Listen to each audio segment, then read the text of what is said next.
헤어지고 많이 매달렸는데 재회 가능성 없는 거냐고요? 이렇게만 하세요.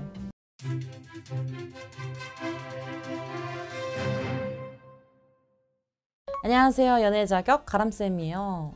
유튜브 보면 헤어지고 나서 절대로 매달리지 말라고 하는데 이미 많이 매달리고 오신 분들 계시죠? 그래도 걱정하지 마세요. 오늘 영상에서 어떻게 될지 쫙 알려드릴게요. 사실 헤어지고 나서 안 매달리는 사람은 거의 없죠.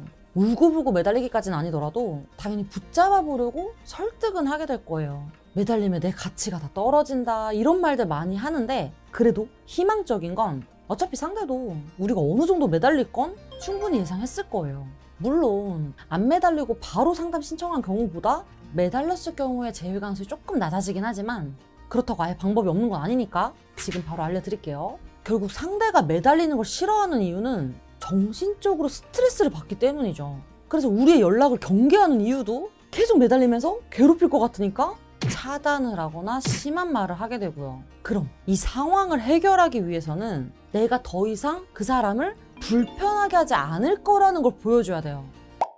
헤어지고 매달렸을 때 제외하는 법 첫 번째, 예상 빗나가기. 상대는 내가 계속 매달렸기 때문에 앞으로도 계속 자기를 괴롭힐 거라고 생각하겠죠. 그런데 반대로 이젠 내가 나의 삶을 찾고 좋은 사람들도 많이 만나고 잘 지내는 모습을 보여주면 상대는 의구심이 생기게 돼요. 적어도 이젠 자기를 더 이상 괴롭히지 않겠다는 안도감도 가지게 되고요. 여기서 일단 상대는 경계심이 낮아지게 돼요. 우린 상대가 나를 위험인물로 보지 않게 하는 게 첫 번째 미션이고요.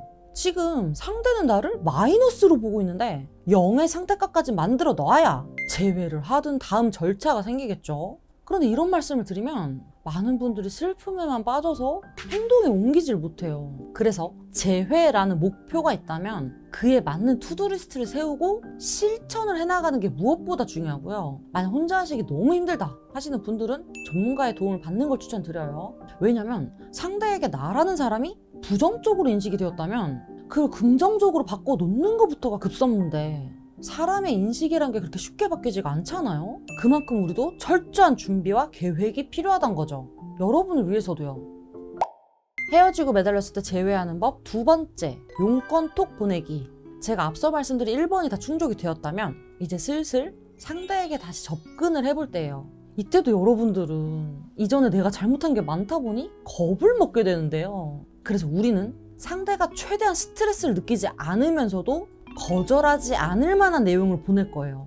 이걸 저희는 용건톡이란 솔루션을 사용하는데요. 물론 그렇다고 해서 아무 내용이나 보내면 안 돼요. 헤어진 후에 상대도 예민해져 있는 상태고 아직은 우리에 대한 경계심이 남아있을 거예요. 그래서 찔러보는 듯한 내용은 상대의 심기를 더 불편하게 만들고 역효과를 만들기 때문에 전략적으로 잘 보내는 게 무엇보다 중요해요.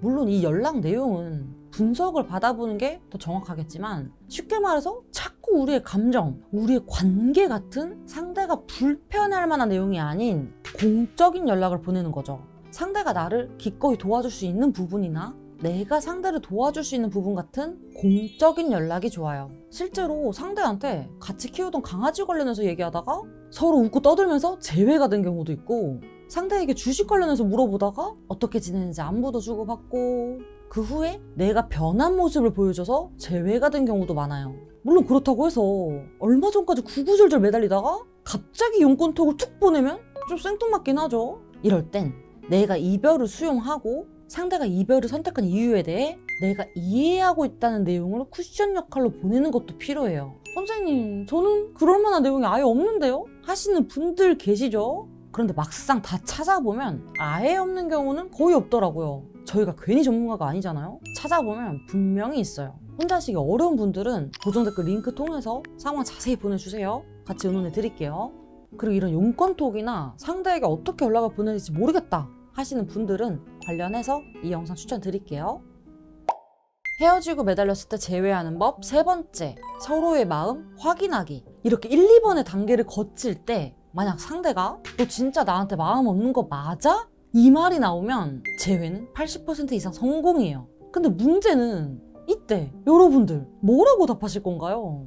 마음 없어? 진짜야? 이럴 건 아니죠? 이런 말은 상대랑 대화가 더 끊어지게 만들어요. 이렇게 말했을 때 상대가 그럼 이제 이런 연락하지 말아줘 라고 하면 그땐 뭐라고 하실 건가요? 그리고 얼마 전까지 미련 가득하던 내가 갑자기 마음이 없다고 하면 상대는 믿어질까요?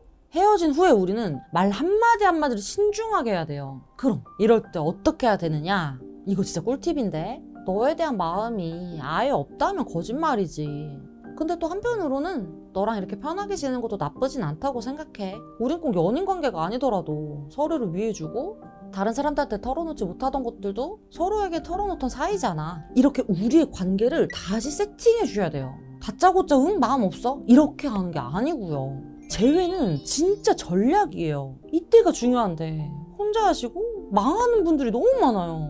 혼자 하시기보다는, 또는 혼자 하다가 이미 망하신 분들은 저희가 도와줄 수 있으니까 고정 댓글 링크 통해서 상황 자세히 보내주세요. 같이 응원해 드릴게요. 오늘 이렇게 헤어진 후 매달렸더라도 재회하는 법에 대해 쫙 알려드렸는데요. 도움 많이 되셨다면 구독, 좋아요, 댓글, 알람 설정까지 부탁드리고요. 여러분들의 행복한 연애와 결혼 생활을 진심으로 응원합니다. 다음에 또 뵐게요. 안녕.